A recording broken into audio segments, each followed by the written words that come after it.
I'm going to steal the Declaration of Independence. But why is he going to steal it is the real question.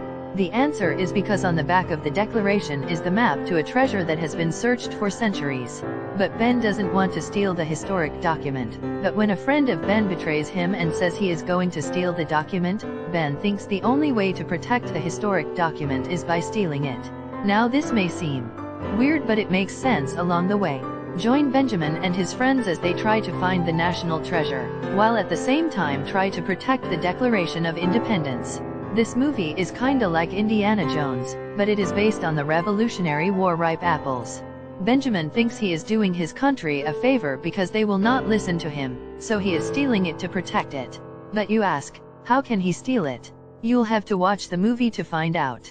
He tries to be allowed to look at it by getting permission though. He and his friends are seen properly treating the Declaration. The villains do want to destroy it after they get the map. Also, Ben doesn't want to keep the treasure to himself. He wants to give it to the entire nation. His only desire is to find it. Then he doesn't care what they do. He does go outside the law though. He is seen disobeying his authorities twice. Ben's father wants Ben to do profitable things with his life and not waste it on a wild goose chase trying to find a treasure that doesn't exist. Hence, Ben's father does help try to find the treasure. Ben is smart. He does some clever things that I would never have thought of until last second. Also, we hear a lot of historical facts, making this both an exciting movie and an educational movie. Rotten apples as always, there are a few things to be careful about. Though this movie doesn't have much violence in it, we do see an intense car chase in which there is some rough driving as well as some people shooting. In the beginning of the movie we see Ben prick his thumb with a knife, causing it to bleed. We do see many tombstones and skeletons. In one scene we see some frozen people's corpses sitting there.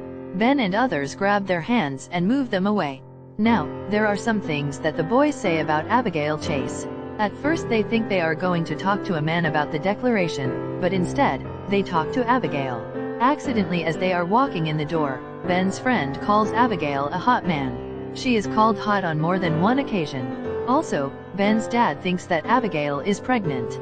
As for language, we hear, as you may suspect, about 7 times the Lord's name in vain. We hear it spit out multiple times in 2 scenes. In the rest of the movie, we hear practically no language. We hear once or twice darn. Conclusion.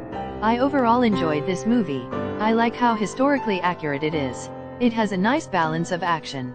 I highly recommend it for ages 10 and up to watch. If it didn't have the little language, I would call it the perfect movie. So what are you waiting for? Does the treasure exist?